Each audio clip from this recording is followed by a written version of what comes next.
नमस्कार। आज हम दुनिया के सबसे रहस्यमयी पहाड़ों में से एक कैलाश पर्वत की कहानी समझने की कोशिश करेंगे। एक ऐसी चोटी जो पवित्रता और रहस्य में कुछ इस तरह डूबी है कि आज तक उस पर कोई इंसान चढ़ नहीं पाया। तो सवाल यही उठता है कि ऐसा क्यों है? दुनिया की सबसे ऊंची चोटी माउंट एवरेस्ट, उस पर तो हजारों लोग चढ़ चुके हैं। फिर कैलाश पर्वत, जो उससे लगभग 2200 मीटर छोटा है, वो आज तक अछूता क्यों है? इंटरनेट पर इसके बारे में कई अजीब अजीब कहानियां सुनने को मिलती हैं, जैसे कि ये दावा जो एक रूसी डॉक्टर के अभियान से जुड़ा है। ये उन कई मिथकों में से सिर्फ एक है जो कैलाश को घेरे हुए है। लेकिन इसमें सच्चाई कितनी है? ठीक है, तो चलिए इन मिथकों से जरा हटकर इस पर्वत के असली महत्व को समझते हैं। कैलाश सिर्फ चट्टान और बर्फ का एक पहाड़ नहीं है, ये करोड़ों लोगों के लिए ब्रह्मांड का एक पवित्र केंद्र है। तो कैलाश पर्वत है कहाँ? ये तिब्बत में भारत चीन सीमा से लगभग 100 किलोमीटर दूर है। इसकी ऊंचाई 6,638 मीटर है और यहीं से एशिया की 4 बड़ी नदियां निकलती हैं, सिंधु, सतलुज, ब्रह्मपुत्र और करनाली। और इसकी बनावट, वो तो बिल्कुल एक परफेक्ट पिरामिड जैसी है। और दिलचस्प बात यह है कि एक नहीं, दो नहीं, बल्कि 4 अलग-अलग धर्म इस पर्वत को पवित्र मानते हैं। हिंदुओं के लिए यह भगवान शिव का घर है, बौद्ध धर्म में इसे कांगरन पोचे कहते हैं, जैनियों का मानना है कि यहीं उनके पहले तीर्थंकर को मोक्ष मिला था, और प्राचीन बौद्ध धर्म के लिए ये वो धुरी है जो स्वर्ग और पृथ्वी को जोड़ती है। तो अब जब हम इसका महत्व समझ गए हैं, तो चलिए जो लोकप्रिय मिथक हैं और जो वैज्ञानिक हकीकत हैं, उनके बीच का फर्क समझते हैं। देखते हैं कि तथ्य क्या कहते हैं। कैलाश से जुड़े बहुत से वायरल दावे 1999 में एक रूसी आई सर्जन डॉक्टर अर्नस्ट मुल्दाशेव के अभियान से निकले थे। उन्होंने ही ये तेजी से उम्र बढ़ने वाली और पर्वत के खोखले होने जैसी कहानियों को इतना पॉपुलर किया।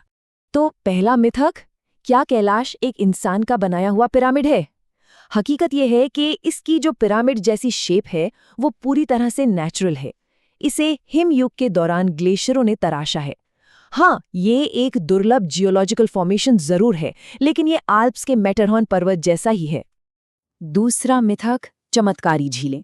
कहते हैं मानसरोवर झील का पानी मीठा है, जबकि पास की राक्षस ताल का पानी खारा है। इसका कारण कोई चमत्कार नहीं, बल्कि विज्ञान है।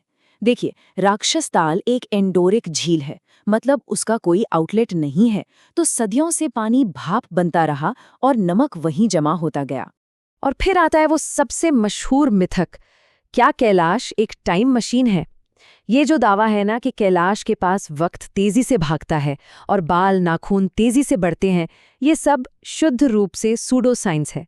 देखिए, फिजिक्स के हिसाब से टाइम डायलेशन यानी समय का विस्तार सिर्फ और सिर्फ जबरदस्त गुरुत्वाकर्षण या बहुत ज्यादा स्पीड से हो सकता है, और कैलाश के पास इनमें से तो कुछ भी नहीं है। तो इन दावों का सोर्स कितना भरोसेमंद है? डॉक्टर मुल्दाशेव एक आई सर्जन थे, कोई जियोलॉजिस्ट या फिजिसिस्ट नहीं। उनके दावे कभी किसी साइंटिफिक जर्नल में छपे ही नहीं। इतना ही नहीं, वो जलपरियों और पिशाचों में भी यकीन करते थे, और उन्होंने ड्रैक्युला का महल खोजने का भी दावा किया था। रूस में तो उनके सिद्धांतों को खारिज करने के लिए एंटी मुल्दाशेव नाम की एक किताब तक छपी। एक और दावा है कि कैलाश गणित के हिसाब से एकदम परफेक्ट जगह पर है। कहा जाता है कि ये नॉर्थ पोल और स्टोनहेंज से ठीक 6,666 किलोमीटर दूर है। लेकिन असल में दूरियां अलग हैं। जैसा कि इस स्लाइड में दिखता है, ये नंबर सटीक नहीं है, बस आसपास के हैं। और उस अदृश्य शक्ति का क्या, जो पर्वतारोहियों को पीछे धकेल देती है? देखिए, पर्वतारोहियों को जो कन्फ्यूजन और तेज सिरदर्द महसूस होता है, वो असल में एल्टीट्यूड सिकनेस यानी ऊंचाई की बीमारी के क्लासिक लक्षण हैं। 4000 मीटर से ज्यादा की ऊंचाई पर ऑक्सीजन की कमी से ऐसा होना एक आम शारीरिक प्रक्रिया है। तो अगर ये सारे मिथक हैं, तो फिर असली कारण क्या है कि इस पर कोई नहीं चढ़ पाया? चलिए, उस इतिहास पर एक नज़र डालते हैं जिसने कैलाश को हमेशा अछूता रखा है।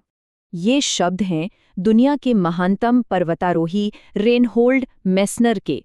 जब उन्हें कैलाश पर चढ़ने का मौका मिला, तो उनका जवाब सिर्फ एक पर्वतारोही का नहीं था, बल्कि उसमें एक गहरा सम्मान था। उन्होंने ये कहते हुए मना कर दिया कि इस पर विजय पाना लोगों की आत्मा पर विजय पाने जैसा होगा, और उन्होंने सुझाव दिया कि पर्वतारोहियों को किसी और मुश्किल चोटी पर चढ़ना चाहिए। तो ये सब हुआ कैसे?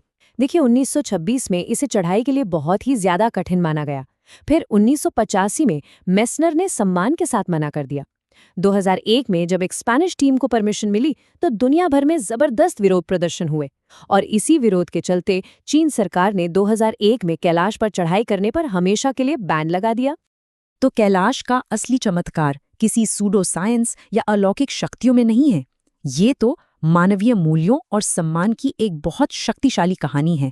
एक पल के लिए सोचिए, हम इंसानों ने सबसे ऊंची चोटियों को फतह किया है, सबसे गहरे समंदरों को नापा है और यहाँ तक कि अंतरिक्ष पर भी विजय पाई है। हमारी फितरत ही खोज करना और जीतना है। लेकिन कैलाश के मामले में मानवता ने मिलकर कुछ अलग करने का फैसला किया।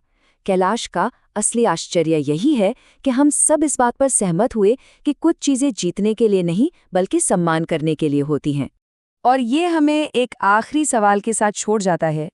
इस दुनिया में जहां हर कोई उपलब्धि के पीछे भाग रहा है, वहां उपलब्धि से ऊपर श्रद्धा को चुनना, इसकी क्या कीमत है? शायद कैलाश का असली रहस्य यही है। इस पर विचार करने के लिए धन्यवाद।